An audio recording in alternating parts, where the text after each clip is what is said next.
আসসালামু আলাইকুম। আজকের ভিডিওতে আমি বাংলাদেশ সরকারের একটা আর্থিক অনুদানের কথা বলবো, যেটা ষষ্ঠ থেকে মাস্টার্স পর্যন্ত যারা বাংলাদেশের নাগরিক তারা এটাতে অ্যাপ্লাই করতে পারবে। আপনি যদি ষষ্ঠ থেকে বিশ্ববিদ্যালয় অর্থাৎ মাস্টার্স পর্যন্ত যদি আপনি পড়াশোনা করতে থাকেন এবং রানিং অবস্থায়, এবং আপনি যদি শারীরিকভাবে অক্ষম হন, তাহলে কিন্তু এই আর্থিক অনুদানে কিন্তু আপনিও অ্যাপ্লাই করতে পারবেন। আজকের ভিডিওতে আমি সমস্ত প্রসেস দেখাবো, এটার বিজ্ঞপ্তিটা, এবং সামনে 28 তারিখ পর্যন্ত হচ্ছে এটা ডেডলাইন। কি কি ডকুমেন্টস লাগে এই ভিডিওতে আমি সমস্ত কিছু আলোচনা করব।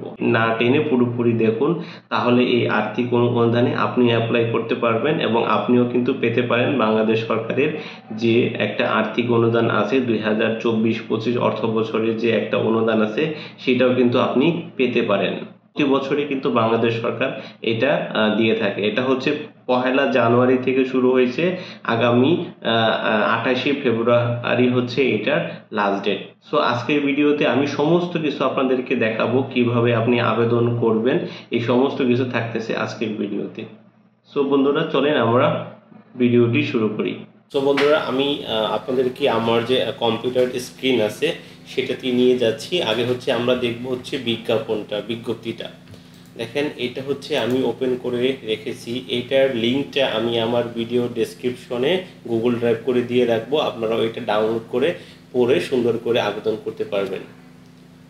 সো দেখেন, এইটা যে বিজ্ঞপ্তিটা আছে এটা হচ্ছে গণপ্রজাতন্ত্রী বাংলাদেশ সরকার শিক্ষা মন্ত্রণালয় মাধ্যমিক ও উচ্চ শিক্ষা বিভাগ বাজেট শাখা। এটা হচ্ছে 2024-25 অর্থ বছরে পরিচালন বাজেটে মাধ্যমিক ও উচ্চ মাধ্যমিক শিক্ষা বিভাগ, শিক্ষা মন্ত্রণালয়ের আওতাধীন শিক্ষা প্রতিষ্ঠান, শিক্ষক কর্মচারী ও ছাত্রছাত্রীদের জন্য বিশেষ অনুদান হিসেবে বরাদ্দকৃত অর্থ উপযুক্ত শিক্ষা প্রতিষ্ঠান, শিক্ষক কর্মচারী ও ছাত্রছাত্রীদের মধ্যে স্বচ্ছ ও সুষ্ঠুভাবে বিতরণের লক্ষ্যে বেসরকারি শিক্ষা প্রতিষ্ঠান ও আওতাধীন শিক্ষক কর্মচারী এবং সরকারি ও বেসরকারি শিক্ষা প্রতিষ্ঠানের ছাত্রছাত্রীদের অনুদান প্রদানের জন্য অনুসরণীয় নীতিমালা অনুযায়ী নিম্নে বর্ণিত শিক্ষা প্রতিষ্ঠান, শিক্ষক কর্মচারী ও ছাত্রছাত্রীদের নিকট আবেদন আহ্বান করা যাচ্ছে। এখানে বলছে যে 2024-25 অর্থ বছর বাংলাদেশ সরকারের একটা বাজেট থাকে যেটা অনুদান, সেই অনুদানের কিছু অংশ তারা হচ্ছে কাকে দিবে? শিক্ষা প্রতিষ্ঠানকে দিতে পারে, শিক্ষককে দিতে পারে, কর্মচারীকে দিবে, এবং ওই যে স্কুল আছে তাদের যারা ছাত্রছাত্রী আছে তাদেরকে দিয়ে থাকবে। সেটা হচ্ছে এমপিও ভুক্ত হতে পারে অথবা নন এমপিও ভুক্ত হতে পারে, এবং সরকারিও তো দিবেই, তারা সরকারিও হবে। সো এখন হচ্ছে আমরা দেখি এটার যে ক্যাটাগরিটা আছে সেটা কি কি আছে। দেখেন, এখানে বলছে এমপিও ভুক্ত ও নন এমপিও ভুক্ত যে স্কুল আছে সেগুলোর যেমন মেরামত ও সংস্কার, আসবাবপত্র সংগ্রহ, পাঠাগার স্থাপন, খেলাধুলা সরঞ্জাম সংগ্রহ প্রতিষ্ঠানকে প্রতিবন্ধী বান্ধব করার জন্য অনুদানের আবেদন করা যাবে। অর্থাৎ যদি আপনি যদি কোনো একটা শিক্ষা প্রতিষ্ঠানের হয়ে আবেদন করেন, সেক্ষেত্রে আপনার এই যে বিষয়গুলো আছে এগুলোর জন্য আপনাকে আবেদন করতে হবে। তারপর হচ্ছে শিক্ষা প্রতিষ্ঠান বাছাইয়ের ক্ষেত্রে অনগ্রসর এলাকার শিক্ষা প্রতিষ্ঠান অথচ পড়ালেখার মান ভালো এরূপ শিক্ষা প্রতিষ্ঠানকে অগ্রাধিকার প্রদান হবে। অর্থাৎ যে এলাকার শিক্ষার মানটা পিছিয়ে আছে কিন্তু ওই এলাকার ভিতরে যে কোনো একটা স্কুল যদি তাদের শিক্ষার মানটা ভালো থাকে তো তাকে হচ্ছে তারা আগে দিবে। তারপরে হচ্ছে বেসরকারি শিক্ষা প্রতিষ্ঠান যেমন এমপিও ভুক্ত ও নন এমপিও ভুক্ত শিক্ষক কর্মচারীগণ তাদের দুরারোগ্য ব্যাধি ও দৈব দুর্ঘটনার জন্য অনুদানে আবেদন করতে পারবে। আচ্ছা, সেটা হচ্ছে যারা বেসরকারি শিক্ষা প্রতিষ্ঠানের শিক্ষক বা কর্মচারী তারা যদি কোনো প্রকার রোগে আক্রান্ত হয়ে থাকে, যেমন দুরারোগ্য ব্যাধি অথবা দৈব দুর্ঘটনার জন্য তারা কিন্তু আবেদন করতে পারবে। সেটা হচ্ছে বেসরকারি শিক্ষা প্রতিষ্ঠানের শিক্ষক বা কর্মচারী যারা তারা।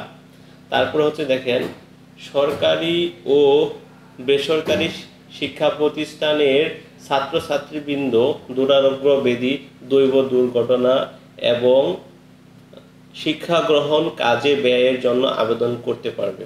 সরকারি বেসরকারি যারা আছে, যারা ছাত্র সরকারি অথবা বেসরকারি, তারা কি করতে পারবে, কি কি, একটা হচ্ছে দুরারোগ্য ব্যাধি যদি কোনো রোগে আক্রান্ত হয়ে থাকে, তারপরে হচ্ছে দৈব দুর্ঘটনা যদি দুর্ঘটনায় কোনো অসুস্থতা হয়, তারপরে হচ্ছে শিক্ষা গ্রহণ কাজে ব্যয়ের জন্য আবেদন করতে পারবে। সে যদি মেধাবী হয়, পারিবারিকভাবে অসচ্ছল হয়, তাহলে কিন্তু সে আবেদন করতে পারবে।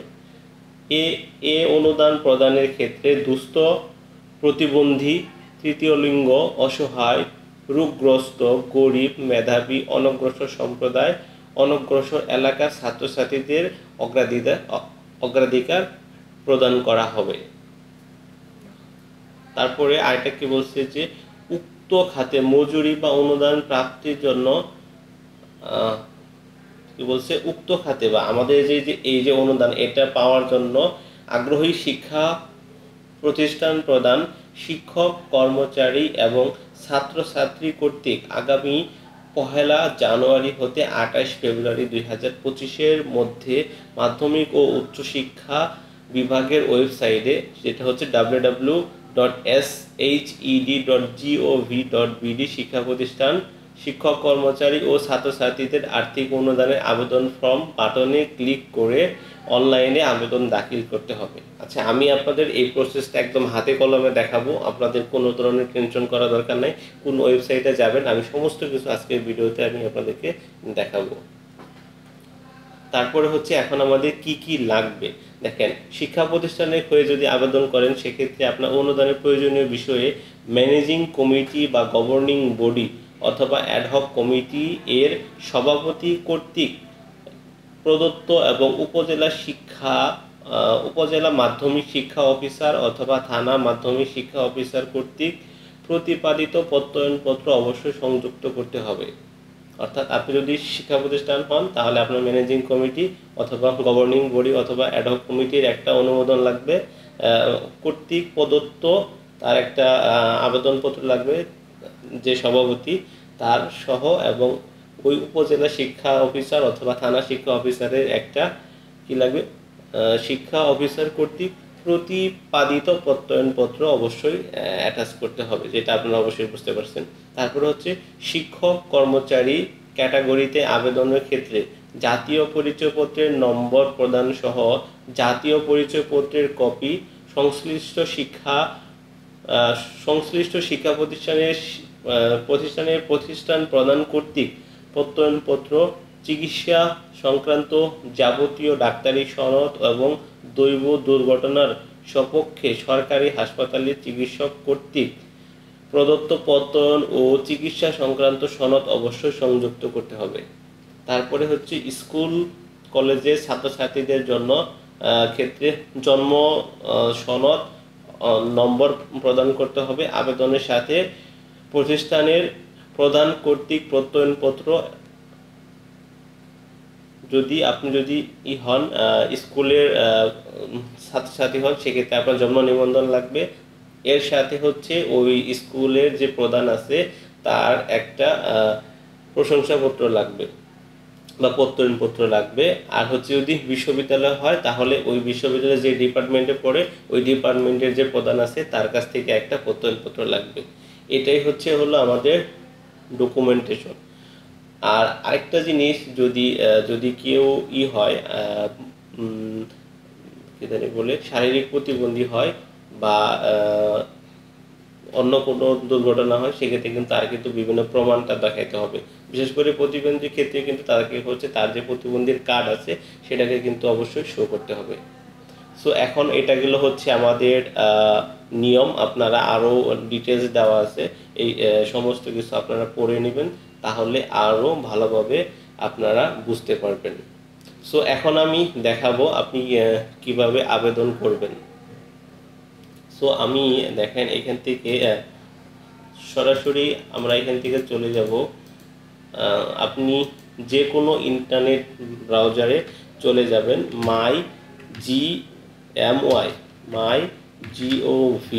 mygov dot BD.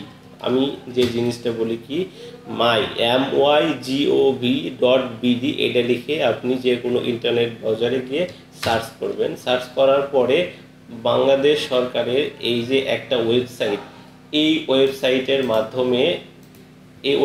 মাধ্যমে আপনি যদি বাংলাদেশের নাগরিক হন, সমস্ত কিছু সেবা এই একটা ওয়েবসাইটের মাধ্যমে কিন্তু আপনি নিতে পারবেন। এই বিষয়টা কিন্তু অনেকে জানে না। আমরা সরকারি বিভিন্ন কাজে যখন বিভিন্ন কাজ করতে যাই, তখন আমরা কিন্তু বিভিন্ন ওয়েবসাইটে আমাদের যেতে হয়।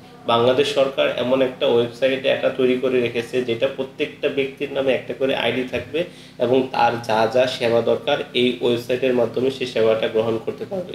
অর্থাৎ ওইখানে বলে দিছে যে শিক্ষা বোর্ডের আন্ডারে গিয়ে আবেদনটা করতে হয়। আপনি ওইখানে গেলেও আপনাকে হচ্ছে এই যে ঠিকানায় কিন্তু ওরা নিয়ে আসবে।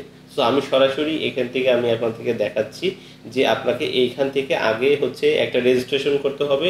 রেজিস্ট্রেশন করার পরে আপনাকে এখানে আপনার সমস্ত তথ্য এবং ডকুমেন্টেশন দিয়ে এখান থেকে আবেদন করতে হবে। সো এখন আমি শুরুতে দেখাবো হচ্ছে আপনি কিভাবে রেজিস্ট্রেশন করবেন। শুরুতে হচ্ছে আপনি যে কোনো একটা ইন্টারনেট ব্রাউজারে চলে যাবেন, তারপরে গিয়ে এখানে লিখবেন mygov.bd। এটা লিখলে আপনি যখন এটা লিখে যখন সার্চ দিবেন, তখন আপনার এই যে সর্বপ্রথম যে ওয়েবসাইটটা আসবে এটাতে আপনি ক্লিক করবেন। আপনার এটাতে ক্লিক করলে এটা কিন্তু সরাসরি তাদের ওয়েবসাইটে নিয়ে যাবে। তারপরে হচ্ছে এইখান থেকে আপনাকে দেখেন এখানে উপরের দিকে কয়েকটা অপশন দেওয়া আছে। এটা হচ্ছে হলো নাগরিক লগ ইন, দাপ্তরিক লগ ইন, তারপর হচ্ছে রেজিস্ট্রেশন। আপনি যদি একদম একদম শুরু থেকে হন, কোনো ধরনের রেজিস্ট্রেশন করেন নাই, তাহলে আপনাকে এখানে হচ্ছে একটা রেজিস্ট্রেশন করে নিতে হবে। আর আপনি যদি রেজিস্ট্রেশন করে থাকেন একজন ব্যক্তি হিসেবে, তাহলে আপনি যাবেন হচ্ছে নাগরিক লগ ইনে, অথবা কোনো যদি প্রতিষ্ঠানের হয়ে আপনি যদি রেজিস্ট্রেশন করেন, তাহলে এখান থেকে দাপ্তরিক লগ ইন থেকে আপনি আপনার এইখানে লগ ইন করতে পারবেন। সো আমরা শুরুতে হচ্ছে এই রেজিস্ট্রেশনটা কিভাবে করব সেই প্রসেসটা আমরা দেখে নেব। সো আমি রেজিস্ট্রেশন করার জন্য এইখানে যে রেজিস্ট্রেশন লেখা আছে এটার উপরে আমি ক্লিক করলাম। এটাতে ক্লিক করার পরে দেখেন নতুন অ্যাকাউন্ট তৈরি করুন, তারপরে হচ্ছে মোবাইল নাম্বার, ইমেল, দুইটা অপশন দেওয়া আছে। তারপরে হচ্ছে আপনার নাম। সো এখানে আমি একটা নাম দিচ্ছি, মোবাইল নাম্বারটাও আমি এখানে দিয়ে দিচ্ছি। তারপরে এখান থেকে যে রেজিস্ট্রেশন করুনে হচ্ছে আপনি ক্লিক করবেন। তারপরে দেখেন কি বলবে এখানে, মাই ইনফোতে ফোন নাম্বার নিশ্চিত করুন, আপনার মোবাইলে পাঠানো 6 সংখ্যার কোডটি লিখুন। অর্থাৎ আপনি যে নাম্বারটা দিবেন এখানে, সেই নাম্বারে একটা 6 ডিজিটের একটা কোড যাবে। ওকে, এই যে আমার মোবাইলে 6 ডিজিটের একটা কোড চলে এসেছে। সো আমি এখানে এই কোডটা দিয়ে দিচ্ছি 317701। ওকে, কোডটা দেওয়ার পরে আপনি এখান থেকে জাস্ট সাবমিটে ক্লিক করবেন। তারপর হচ্ছে এখানে দেখেন এটা কিন্তু লগ ইন হয়ে গেছে। এখন হচ্ছে আপনাকে এখানে নতুন করে একটা কিওয়ার্ড এখানে সেট করতে হবে, পাসওয়ার্ড সেট করতে হবে। সো এখান থেকে আপনি আপনার যে পাসওয়ার্ডটা সহজ মনে হয় বা যেটা আপনি মনে থাকবে ওরকম একটা পাসওয়ার্ড ইউজ করবেন। সো আমি একটা পাসওয়ার্ড এখান থেকে ইউজ করতেছি। তারপরে হচ্ছে এখানে এই পাসওয়ার্ডটা উপরে যে পাসওয়ার্ডটা দিয়েছেন সেম ভাবে এখানে আপনি লিখবেন উপরে। দেখেন কি বলছে, একই পাসওয়ার্ড দ্বিতীয়বার লিখে নিশ্চিত করুন। এখন আমি দুই জায়গায় কিন্তু একই পাসওয়ার্ড দিয়ে দিয়েছি। তারপরে ওটিপি হিসেবে পাসওয়ার্ড ব্যবহার করতে চাইলে এখানে, অর্থাৎ আপনার মোবাইলে যে 6 ডিজিটের কোডটা ছিল ওইটাই যদি আপনি কোড হিসেবে ব্যবহার করতে চান, তাহলে এটা এই যে নতুন পাসওয়ার্ড লেখার দরকার নাই, আপনি এখানে এটাতে টিক মার্ক দিয়ে দিবেন। যে ওটিপি পাসওয়ার্ড হিসেবে এটাতে ক্লিক করলে আপনার ওই যে কোডটা এসেছিল ওইটাই কিন্তু আপনার পাসওয়ার্ড হিসেবে সেট হয়ে যাবে। অথবা আপনি এখান থেকে আমার মতো করে নতুন করে পাসওয়ার্ডটা আপনি কিন্তু ক্রিয়েট করতে পারেন। সো তারপরে হচ্ছে এখানে পাসওয়ার্ড হালনাগাদ করুন। সো আমি এটাকে হচ্ছে এটাতে ক্লিক করলাম। দেখেন আমার নতুন পাসওয়ার্ড সফলভাবে সেট হয়েছে। এখন আমি কি করব, এখন আমি এটা হচ্ছে এই যে লগ ইনে ক্লিক করব। দেখেন লগ ইনে ক্লিক করুন। এখানে আমি যে পাসওয়ার্ডটা লিখেছি দিয়েছিলাম এটাকে আমি এখন লিখে লগ ইন করব। সো আমি এখানে আমার যে পাসওয়ার্ডটা ছিল এখানে দিলাম, দেওয়ার পরে আমি হচ্ছে এই লগ ইনে ক্লিক করলাম। সো দেখেন এখন কিন্তু আমি এখানে লগ ইন হয়ে গেছি। তাহলে কিন্তু আপনার এখানে একটা যে প্রোফাইল আছে এই প্রোফাইলে আপনি চলে আসবেন। এখন এখান থেকে আগে হচ্ছে আপনার যে প্রোফাইলটা এটাকে সেট করতে হবে। দেখেন এখানে কি কি দিতে হবে। এ পাশে আছে নাম, এই পাশে আছে নাম। দেখেন নাম প্রথমে হলো ইংরেজিতে দিবেন। তার আচ্ছা এখানে আমি দুইটাতে ইংরেজি আছে, এখানে হচ্ছে একটাতে থাকবে ইংরেজি, আরেকটাতে থাকবে হচ্ছে বাংলা। তারপরে হচ্ছে পিতার নাম দিবেন, তারপরে হচ্ছে এখানে পিতার নাম ইংরেজি দিবেন, মাতার নাম দিবেন, মাতার নাম ইংরেজিতে দিবেন। তারপরে হচ্ছে আপনি যদি বিয়ে করে থাকেন স্বামী বা স্ত্রীর নাম দিবেন, স্বামী বা স্ত্রীর ইংরেজি নাম দিবেন। এখানে থেকে দিবেন হচ্ছে জন্ম তারিখ, তারপরে দিবেন ধর্ম, তারপরে দিবেন লিঙ্গ, তারপরে সেখানে যদি জাতীয় পরিচয়পত্র থাকে তাহলে জাতীয় পরিচয়পত্র দিবেন, তারপরে দিবেন পেশা, তারপরে হচ্ছে জাতীয়তা, তারপরে হচ্ছে যদি 3 নাম্বার থাকে তাহলে 3 নাম্বার দিবেন, যদি জন্ম নিবন্ধন নাম্বার থাকে তাহলে এখানে দিবেন। তারপরে হচ্ছে দিবেন হচ্ছে বর্তমান ঠিকানা, বর্তমান ঠিকানা যে আপনি যে এলাকায় থাকেন সেই এলাকার ঠিকানাটা দিবেন। তারপরে হচ্ছে স্থায়ী ঠিকানা দিয়ে আপনি এখান থেকে যে হালনাগাদ আছে, এই যে হালনাগাদ নিচের দিকে হালনাগাদ করুন, হালনাগাদ করুন, তাহলে এটাতে ক্লিক করবেন। তাহলে কিন্তু আপনার এই যে সমস্ত তথ্য কিন্তু এভাবে আপডেট হয়ে যাবে। এখন আপনার সমস্ত তথ্য আপডেট করার পরে আপনি এখন কি করবেন, আপনি হচ্ছে এখন আবেদন করবেন। আবেদন করার জন্য কোথায় যাবেন, দেখেন এরকম যখন আপনি থাকবে এটাতে হচ্ছে উপরে হোম বাটনেও যেতে পারেন, অথবা এখানে দেখেন এখানে অনেকগুলা ডট ডট ডট আছে, এই ডটের উপরে আপনি ক্লিক করবেন। ক্লিক করার পরে এখানে লেখা আছে মাই জিওভি, এটাতে আপনি ক্লিক করবেন। তাহলে কিন্তু আপনাকে এরকম একটা পেজে নিয়ে যাবে। এখন এইখান থেকে আপনি একটু নিচের দিকে চলে যাবেন, দেখেন লেখা আছে অনুদান ভাতা ও ঋণ। এটাতে আমাদের হচ্ছে এই অনুদানের জন্য আবেদন করতে হবে। সো এটাতে আপনি ক্লিক করবেন।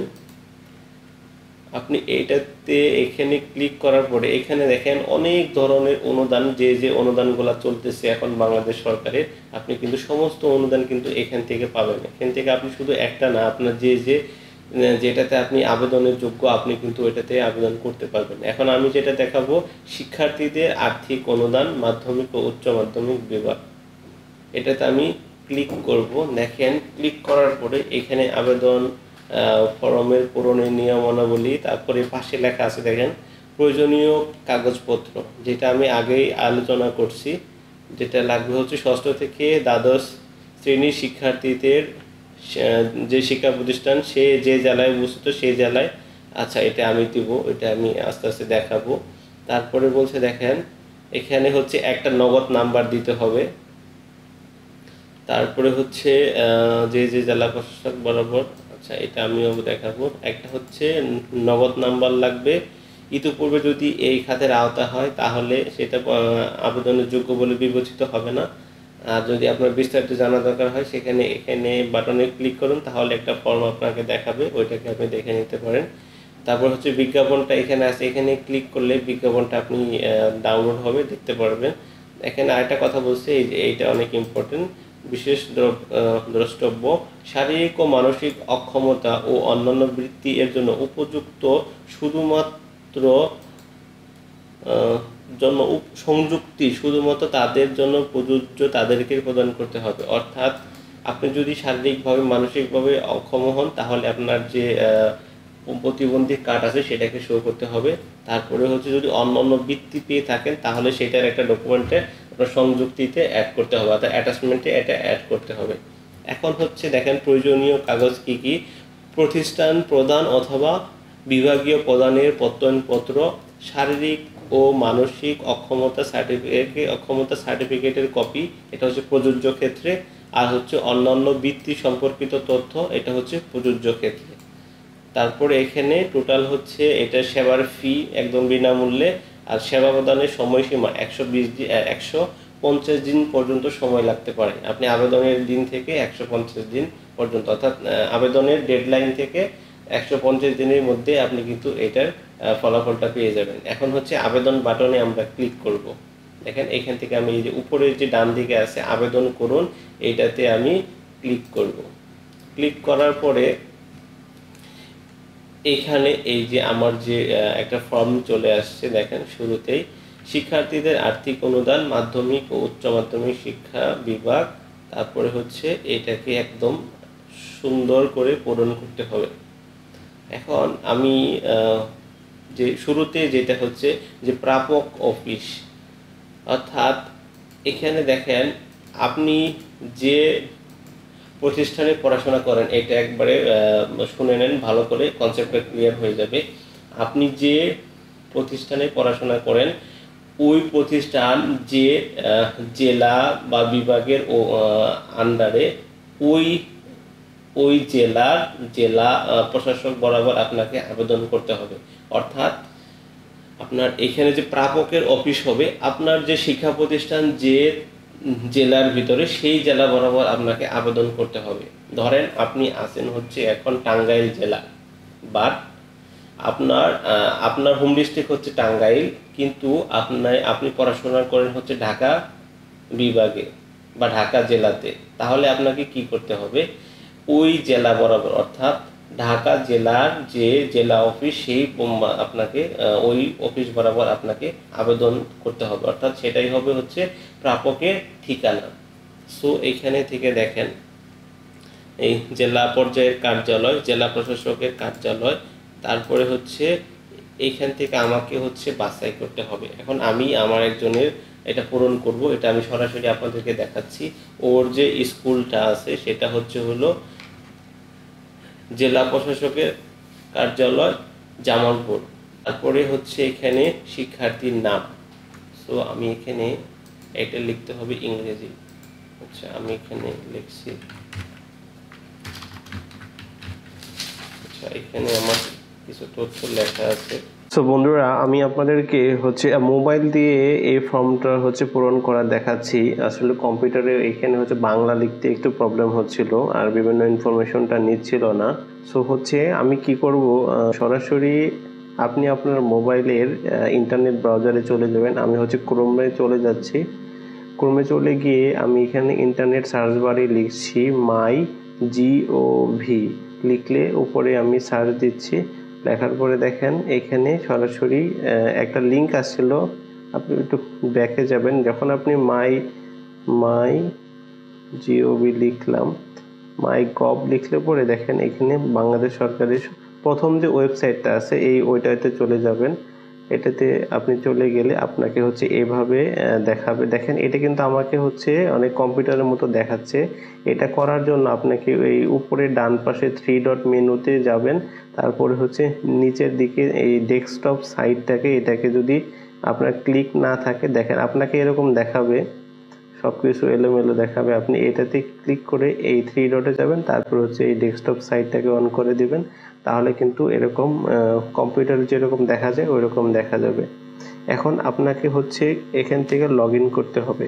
লগ ইন করার জন্য আপনি যে এখানে নাগরিক লগ ইন আছে এটাতে ক্লিক করবেন, তারপর হচ্ছে এখানে পাসওয়ার্ডটা দেওয়ার পরে এখানে লগ ইনে ক্লিক করবেন। লগ ইনে ক্লিক করে আপনারা কিন্তু এই যে ওয়েবসাইটের ভিতরে কিন্তু আপনাকে নিয়ে যাবে। এখন দেখেন এখান থেকে আপনি কোথায় যাবেন, আমি এটাকে একটু জুম করে নিচ্ছি। দেখেন উপরের দিকে লেখা আছে, দেখেন এখানে আমি যে নাম দিয়ে রেজিস্ট্রেশন করা সেই নামটা শো করবে। এখন এইখান থেকে আপনি এই যে একটা অ্যারো বাটন আছে এটাতে ক্লিক করলে এখানে 3টা অপশন পাবেন, ড্যাশবোর্ড, তারপরে হচ্ছে প্রোফাইল।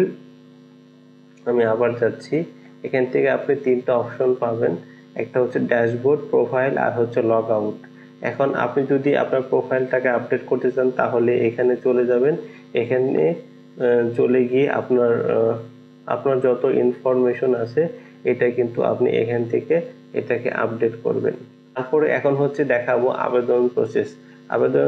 আবেদন প্রসেসটা আবেদন করার জন্য উপরের দিকে দেখেন এখানে ছোট ছোট ডটের মতো আইকন আছে, এটার উপরে ক্লিক করবেন, তারপরে চলে যাবেন হচ্ছে MyGov, এটাতে আপনি চলে যাবেন। MyGov তে চলে গেলে আপনার এখান থেকে কিন্তু এই হোম পেজটা আবার চলে আসবে। এখন আমরা হচ্ছে আবেদন করব। এখান থেকে যে আবেদনটা করব সেটা হচ্ছে অনুদান ভাতা ও ঋণ, এটাতে আপনি ক্লিক করবেন। এটাতে আমি ক্লিক করলাম। ক্লিক করার পরে দেখেন এখান থেকে আপনার এই যে এটা হচ্ছে ওপেন হবে। আমরা যেটা করব, এখানে অনেকগুলা আপনারা দেখতে পাবেন, এগুলা অনুদান এখন চলতেছে। আমরা যেটা করব সেটা হচ্ছে শিক্ষার্থীদের অনুদান, এটাতে আমরা ক্লিক করব। এটাতে ক্লিক করার পরে আমরা কি করব, এখান থেকে চলে যাব সরাসরি আবেদনে। আবেদনে যাওয়ার পরে আমরা এখান থেকে, আমি ওই ভিডিওতে দেখিয়েছিলাম, এখান থেকে আমার কম্পিউটারের সমস্যা হচ্ছিল এই আবেদন ফর্মটা পূরণ করতে। এখানে বাংলা ইংরেজি মিক্স করে লিখতে হয়, সেজন্য একটু ঝামেলা হচ্ছে। তো আমি হচ্ছে আমার যে মোবাইল দিয়ে সেটা দিয়ে করতেছি। শুরুতেই হচ্ছে প্রাপকের অফিস, অর্থাৎ আপনার যে ঠিকানা বরাবর আবেদন করবেন সেটা এখানে দিতে হবে। এখানে যেটা হবে, আপনার যে স্কুল বা কলেজ বা যে ইউনিভার্সিটি যে জেলার আন্ডারে পড়ছে সেই জেলার এখানে ঠিকানা দিতে হবে। এখান থেকে আমার ঠিকানার পরিচয় হচ্ছে জেলা প্রশাসকের জামালপুর, এটাতে আমি দিলাম।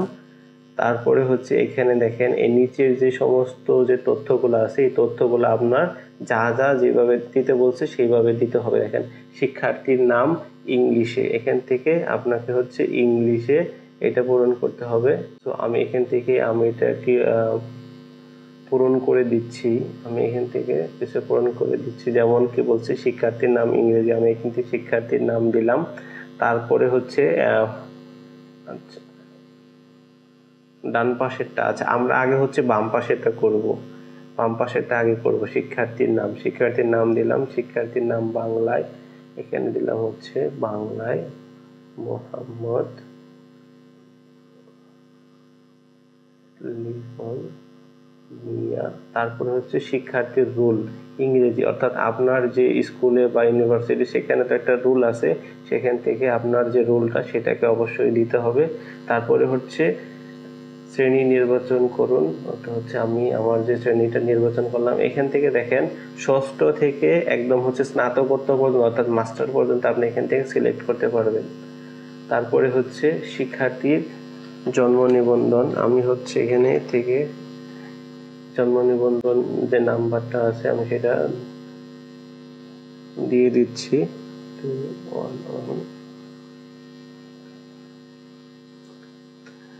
মোবাইল দিয়ে করতে সুবিধা হচ্ছে এখান থেকে আপনাকে হচ্ছে আপনি সহজেই বাংলা ইংরেজি আপনি টাইপ করতে পারবেন। 075467। ওকে, এখান থেকে আমার যেটা জন্ম যে তারিখটা আছে এই তারিখটাকে আমি এখান থেকে চুজ করে নিচ্ছি 2011। তারপরে হচ্ছে মার্চের হচ্ছে 16। ওকে, আমি এখান থেকে এই তারিখটা দিয়ে দিলাম। তারপর হচ্ছে পিতার নাম হচ্ছে বাংলা, এখান থেকে বাংলায় লিখতে হবে।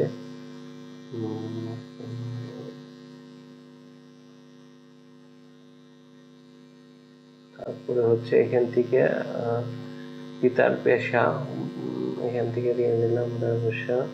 তারপরে এখান থেকে হচ্ছে পিতার জাতীয় পরিচয়পত্র নাম্বার। ওকে, এখান থেকে তার হাতে যে বাবা আছে এটার আমি এনআইডি নাম্বারটা আমি দিয়ে দিচ্ছি।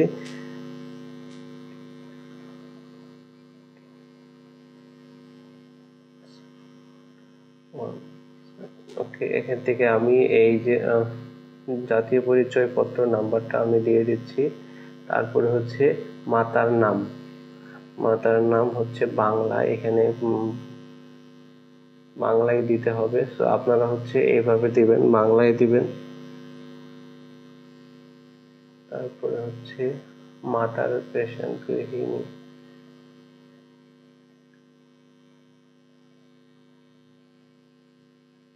তারপরে হচ্ছে যে আইডিটা আছে এখানে হচ্ছে মায়ের এনআইডি কার্ডের নাম্বারটা দিতে হবে।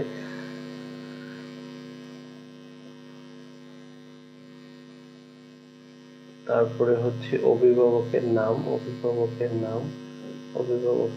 উপরে যেটা ছিল সেটা হচ্ছে তার, এখানে আপনি বাবা মা আপনার বর্তমান অভিভাবক যে আছে তার নামটা আপনি দিবেন।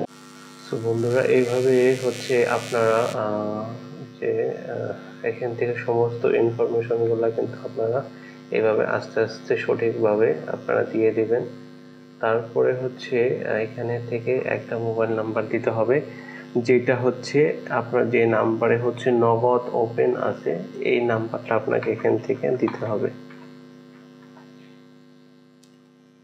তো এখান থেকে একটা নাম্বার আমি দিয়ে দিচ্ছি, আমার এখান থেকে যে নগদ নাম্বারটা, এটা আপনার অবশ্যই আপনার নাম্বার দিবেন।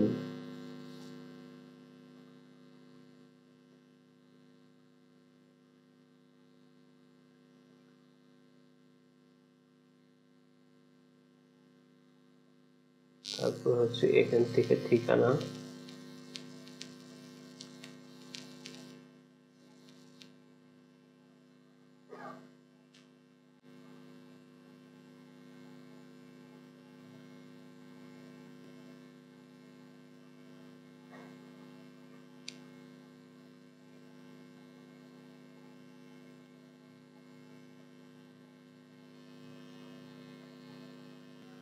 তো এখান থেকে আমার যে ঠিকানাটা আছে আমি এখান থেকে কপি করে নিয়ে পেস্ট করে নিলাম।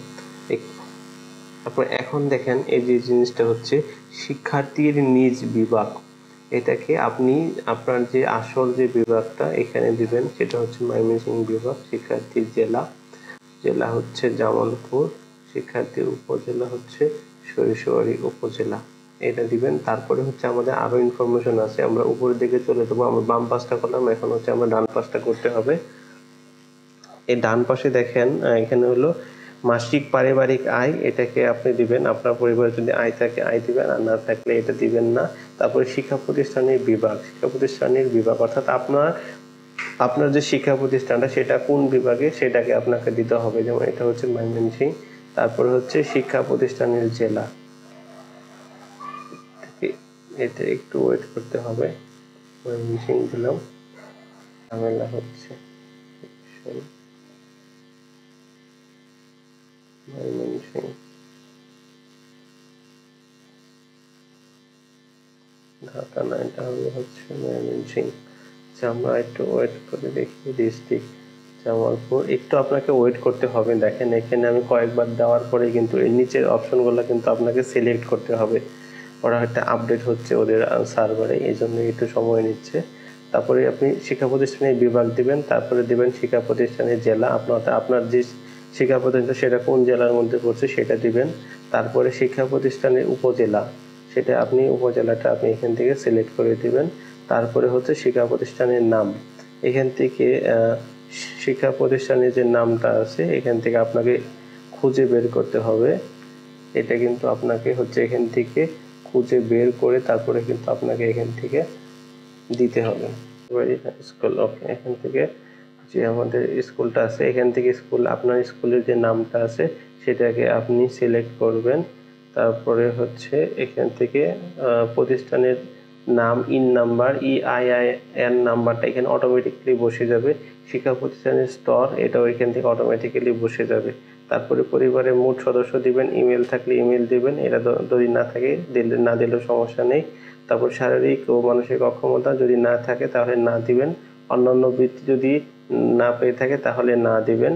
এখানে দেখেন একটা কথা বলছে, বিশেষ দ্রষ্টব্য, শারীরিক ও মানসিক অক্ষমতার জন্য অন্যান্য বৃত্তির জন্য সংগতি প্রদান করতে, যদি আপনি হ্যাঁ দেন উপরে দুইটাতে তাহলে আপনাকে অবশ্যই অ্যাটাচমেন্টে সেটার একটা প্রমাণস্বরূপ কোনো কিছু দিতে হবে। এটাকে আপনার দিতে হবে অনগ্রসর এলাকা।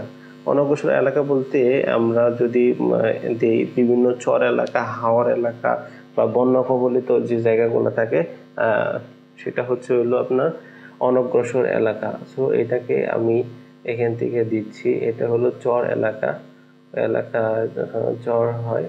তারপরে হচ্ছে আবেদনের কারণসমূহ, এখানে আমরা দিব হচ্ছে শিক্ষা। এখানে আপনার যদি হয় শারীরিক অক্ষমতা হয় বা দুর্ঘটনা হয় বা আপনার যদি বিভিন্ন প্রকার অ্যাক্সিডেন্টে আক্রান্ত হয়ে অসুস্থ হন, সেখানে আপনার এখানে এই যে কারণটা এখানে আপনি দিয়ে দিবেন। দেখেন এখানে আছে কোনটা, আমি দিব হচ্ছে শিক্ষা গ্রহণ কাজে।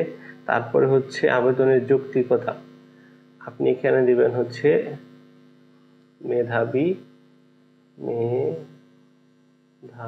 আমি যেহেতু শিক্ষার কাজে বলবো যে মেধাবী এবং এবং মেধাবী ও শিক্ষার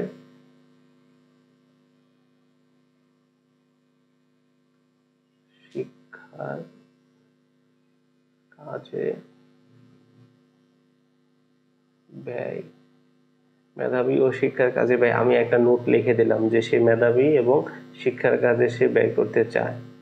তারপরে এখান থেকে এই বিষয়টা আপনারা সাবধানে দিবেন যে কোনটা আছে। কেউ যদি হয় দুরারোগ্য ব্যাধি, দৈব দুর্ঘটনা, দুস্থ, মেধাবী, প্রতিবন্ধী, তারপর হলো শিক্ষা গ্রহণ কাজে ব্যয়, এটা আমি দেব। এখান থেকে আপনার এই যে মেধাবী এটাও আপনাকে দিতে পারেন।